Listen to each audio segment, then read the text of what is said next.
How you doing? My name is Brian Martin, owner of Powerhouse Painting and Home Improvement. This year we have done tons of front porch replacement projects.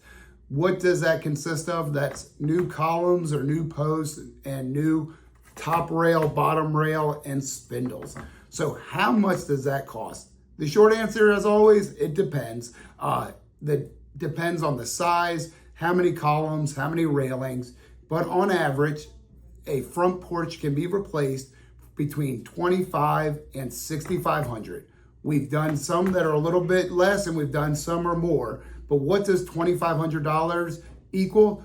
Typically that would be 2 railings going down the stairs and 4 posts would be a smaller railing project. More the $5,500 size is when you have the stairwell and to the left and to the right, when you reach the top, you're replacing columns and railings. If it's more than 4 or 5 columns plus the stairwell, you could be higher than $5,500.